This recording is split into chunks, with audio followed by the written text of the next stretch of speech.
You will hear a number of different recordings, and you will have to answer questions on what you hear.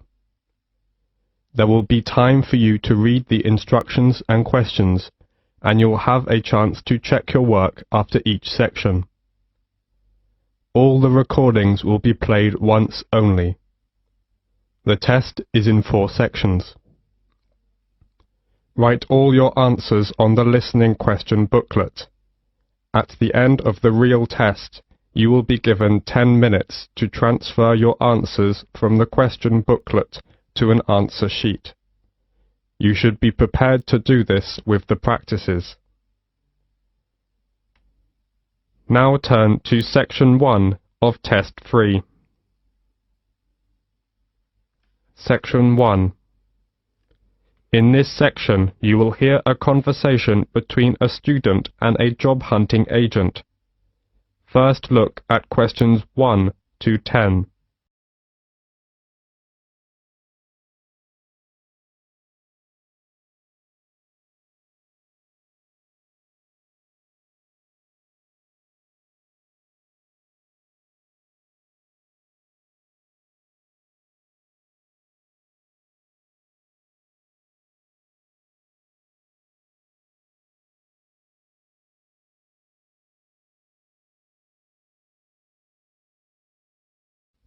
Now we shall begin.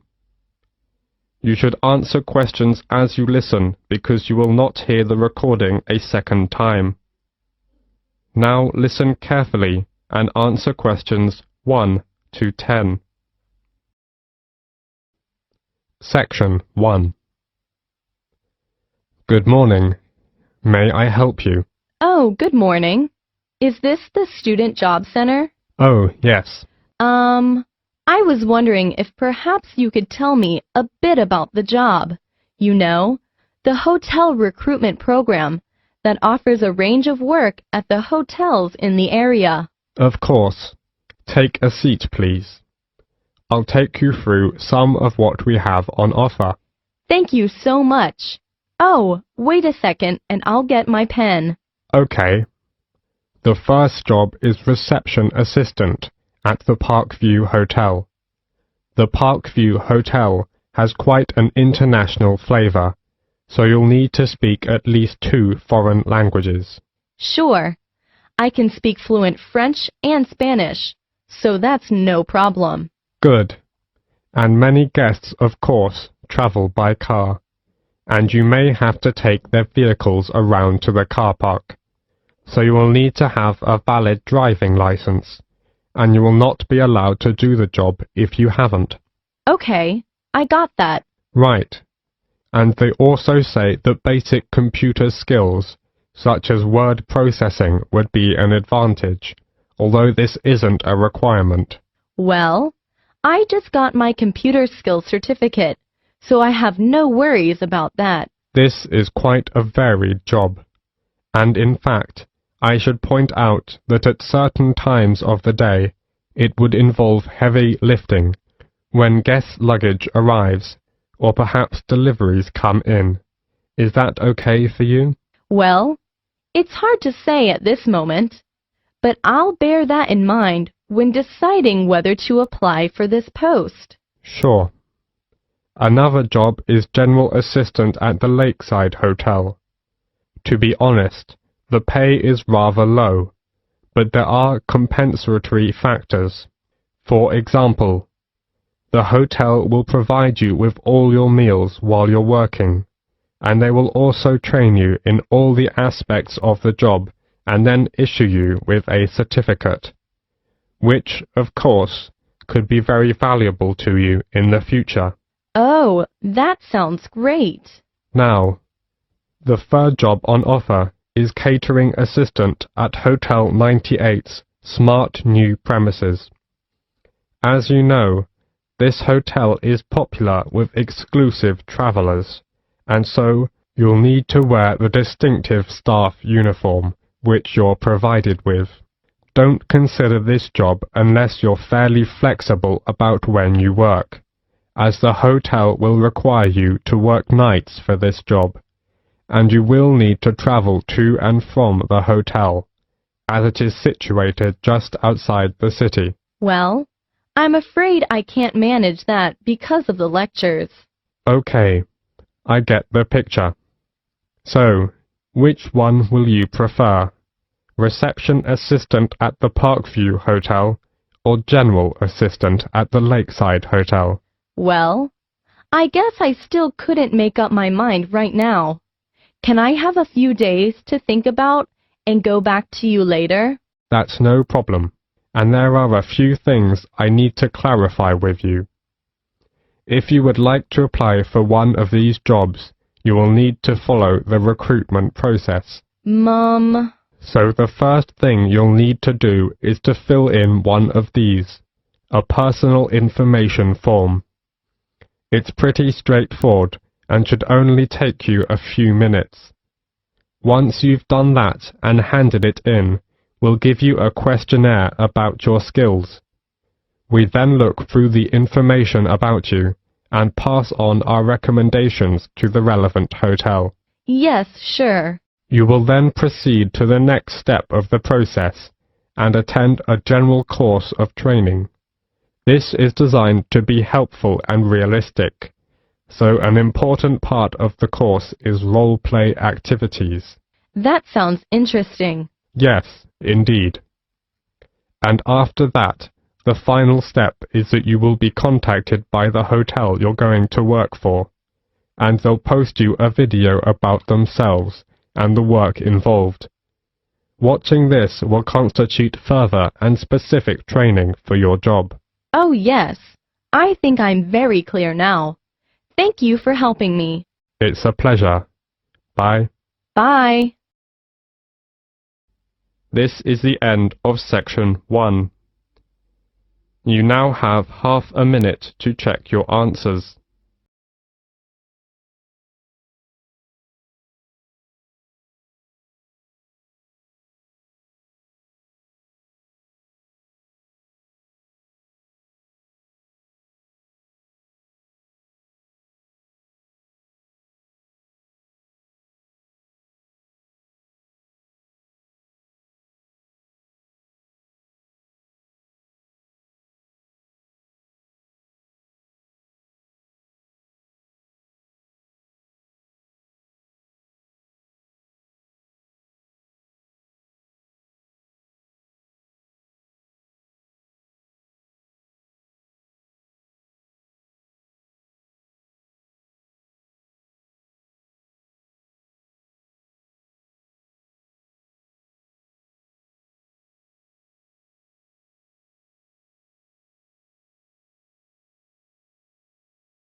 Now turn to section 2. You will hear a doctor from a medical centre giving some information about the centre. As you listen, answer questions 11 to 20.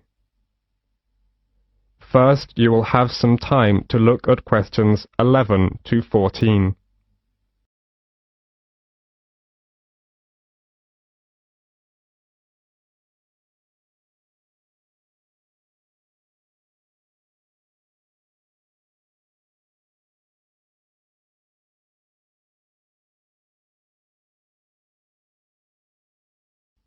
As you listen, answer questions 11 to 14.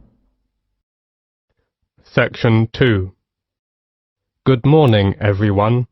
I'm John Smith, the General Practitioner of London Fields Medical Centre, and I'm very glad to give you a brief introduction about our practice and some suggestions about how to see a doctor here. Our receptionists are usually the first point of contact and are here to help you. They have a lot of information to hand, and in most cases will be able to help you with your inquiry, ensuring you see the most appropriate clinician. Okay, right. Well, the first thing to do is to register. We can only accept new patients who live in our practice catchment area. To register with us, you will need 2 proofs of address, such as bank statements or tenancy agreements, plus 1 form of ID, such as passport or driver's license. If you are foreign nationals, then you'll have to register as a temporary visitor. Then, fill in this form. It's a medical history form. You have to give details of any illnesses you have had. Then, you also need to write down if you've got any allergies. Okay? This as well as that. We need to know if you've had any operations. And, last of all, you have to give full details of current medication you may be on. This as well as that. You need to fill in this registration card. This is for your personal details. That's your full name, address, and telephone numbers. Okay? And we also need to make an appointment for you to see the doctor for a new patient health check. It'll just take about 15 minutes, that's all. It's just a basic checkup really. Before the speaker goes on with his introduction, look at questions 15 to 20.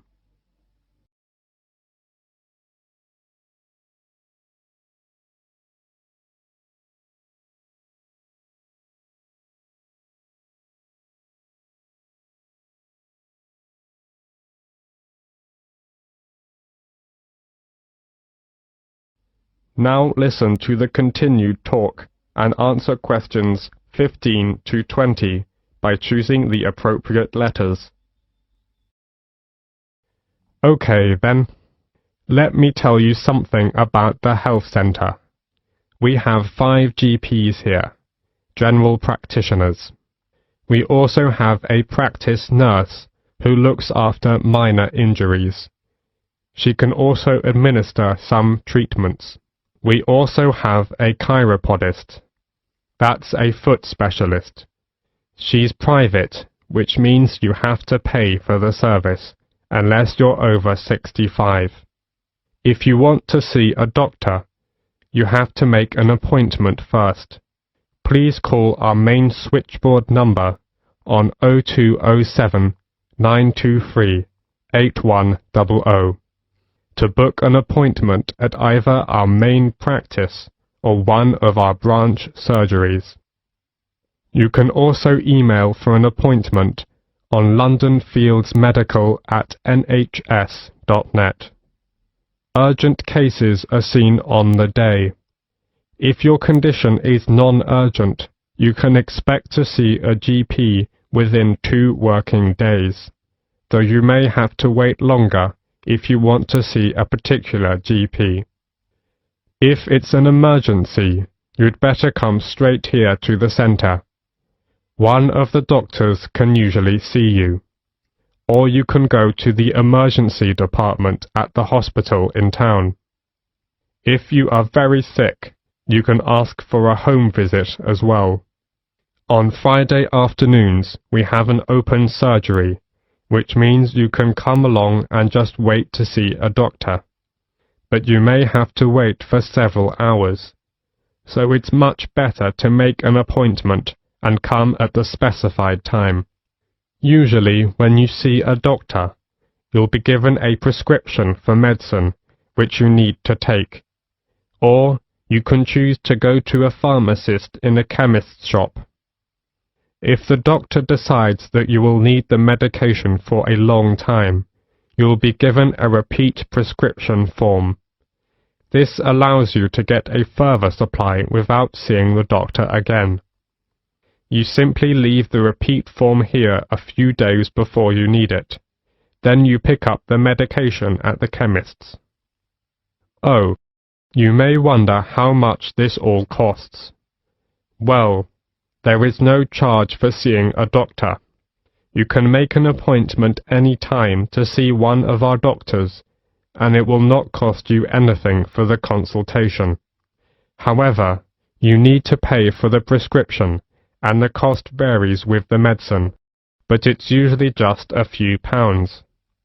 Nevertheless, in some situations, such as pregnancy, the prescription is then free. All right, do you have any other questions? That is the end of section 2. You will have half a minute to check your answers.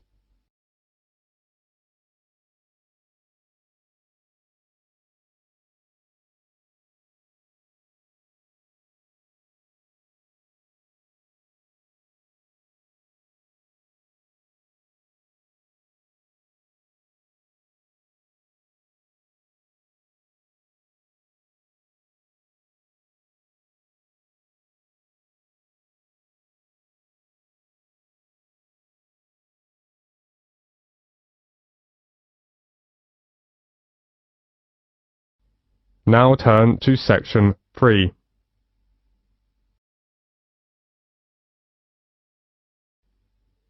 In a moment, you are going to hear a conversation between a professor and his student Alicia. As you listen, answer questions 21 to 30. First, you have some time to look at questions 21 to 30.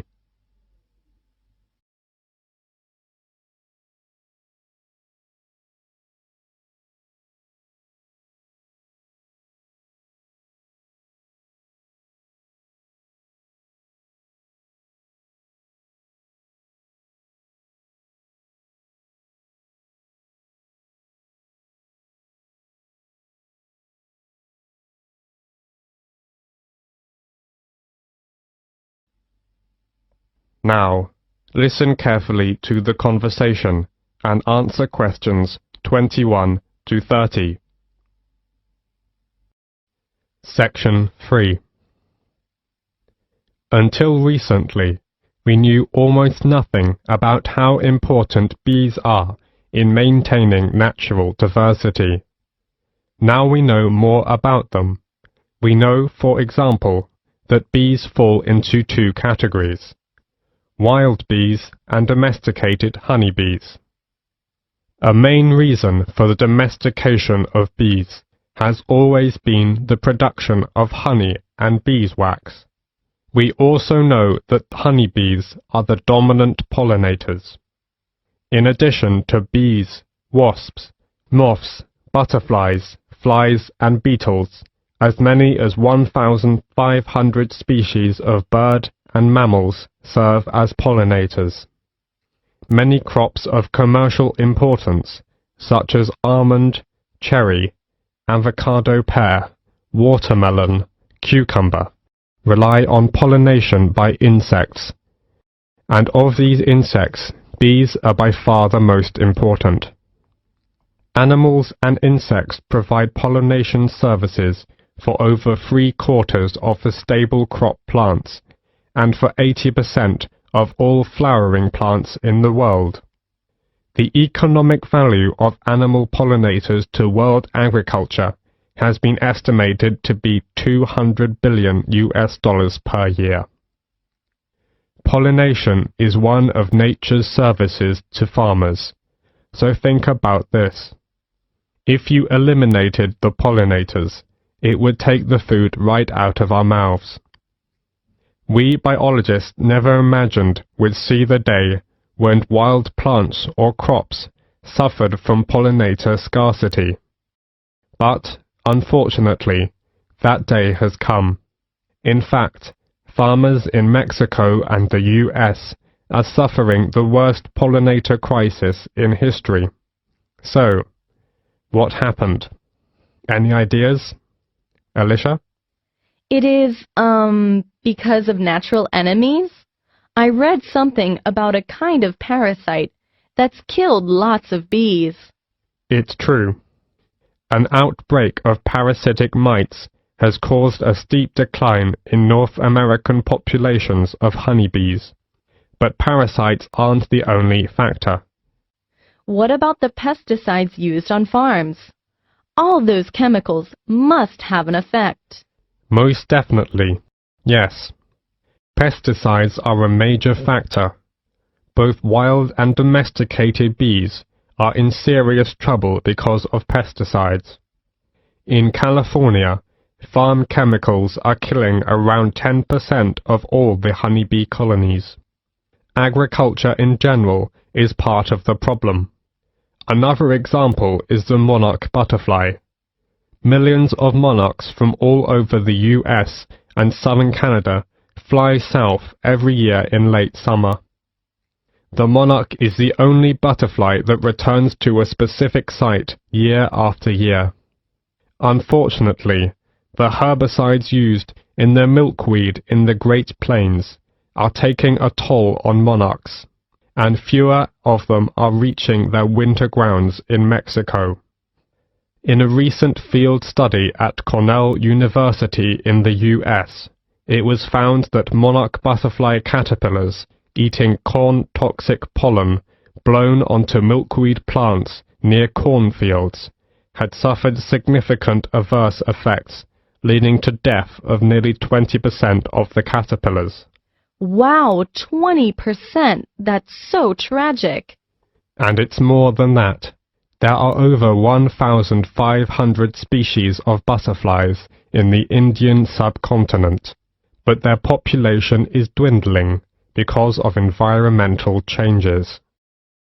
Many man-made environmental changes like deforestation, extension of farming, and unrestricted urbanization are threatening some species of butterflies to extinction by destruction or disturbance of their larval as well as adult food plants, feeding grounds and shelters. Many of the most spectacular and endangered species have various levels of protection under local legislation. However, there is a major trade in the spectacular tropical species for incorporation in ornaments and souvenirs. The international demand for insects is greater than most people realize. Yes, indeed. I once read an article about another important pollinator, the long-nosed bat. These amazing animals feed on cactus flowers, but they are having a tough time too. Some desert ranchers mistake them for vampire bats, and they've tried to poison them or dynamite the caves where they roost. Yes, we must recognize that pollination is not a free service, and that investment and stewardship are required to protect and sustain it. So what can be done about this situation? Well, wildlife farming, based on sustainable exploiting wild creatures, can help to save endangered species like butterflies and their habitats. Besides, gardeners, orchard growers, farmers, and urban dwellers can switch to more pollinator-friendly organic methods of cultivation to reduce wildlife exposures to insecticides, herbicides, and fungicides. That's right. Actually, the focus on beekeeping needs to change from conventional honey production to crop pollination. That is the end of section 3. You now have half a minute to check your answers.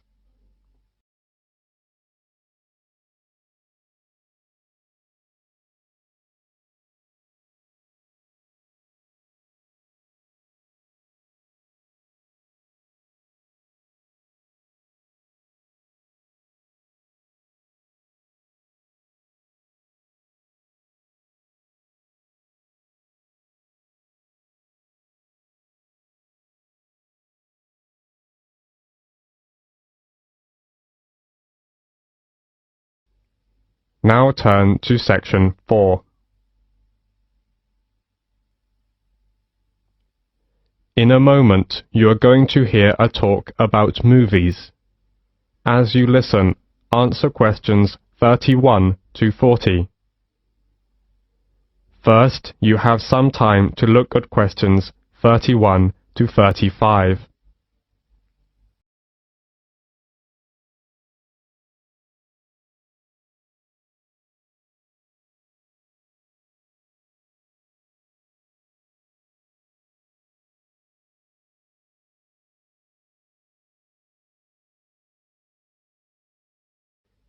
Now, listen carefully to the talk and answer questions 31 to 35.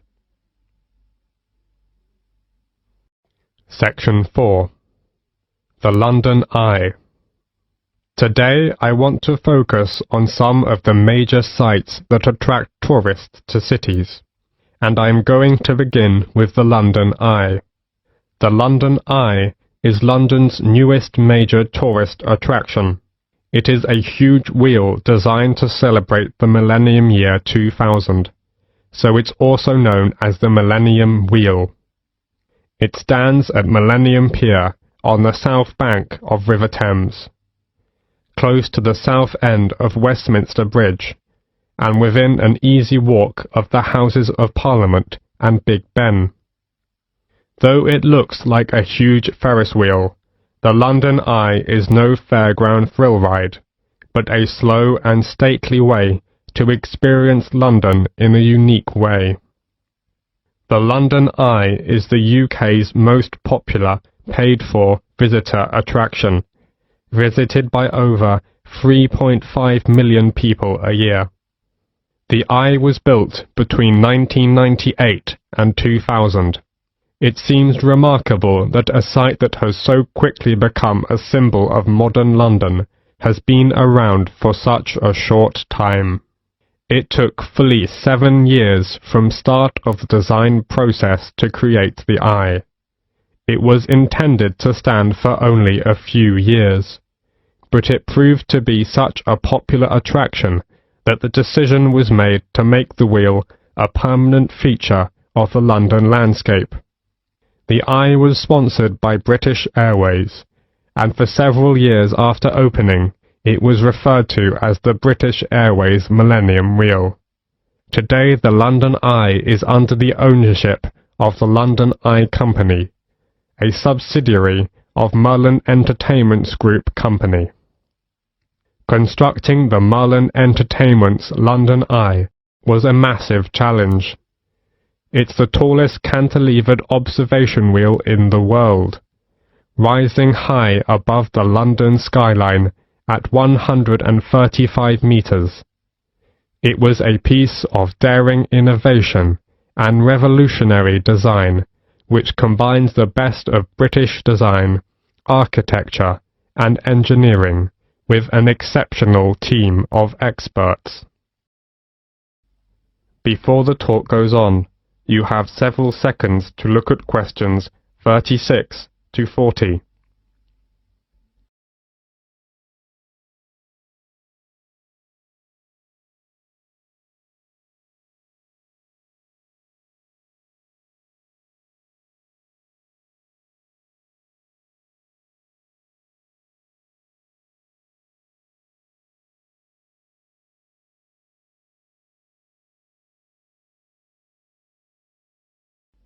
Now listen to the continued talk and answer questions 36 to 40 by completing the diagram. So, how is that great wheel held up? How did it get there? The starting point was, of course, the ground, and while parts of the wheel itself were still being constructed in various countries, tension piles were being driven into the ground beside the River Thames. This was the first step, and once these were securely in place, a base cap was installed over them as a kind of lock, with 2 giant plinths pointing up, onto which an A-frame was attached, like a giant letter. The wheel was supported on huge A-frame legs, made up of 2,200 tons of concrete on 44 concrete piles set 33 meters deep in the earth. All this took many months and incredible effort, but meant that the spindle could be installed, around which the great wheel would turn. The spindle itself was too large to cast as a single piece, so instead was produced in 8 smaller sections. Now the project really was in business, and the vast rim, with spokes like an outsized bicycle wheel, could be brought in. 64 spoke cables, which are similar to bicycle spokes, hold the rim tight to the central spindle, and the view was enhanced by the capsule design. Unlike traditional Ferris wheel designs that you might see at a local fairground, the passenger capsules were not suspended under the wheel. They were set within a circular mounting ring attached to the outside surface of the wheel. What this means in practice is that travellers within the capsule have a full 360-degree panoramic view, unhindered by spokes or wheel struts. And the last thing to be built is the first thing the visitor encounters, the boarding platform laid down underneath. The wheel does not usually stop to take on passengers. The rotation rate is slow enough to allow passengers to walk on and off the moving capsules at ground level.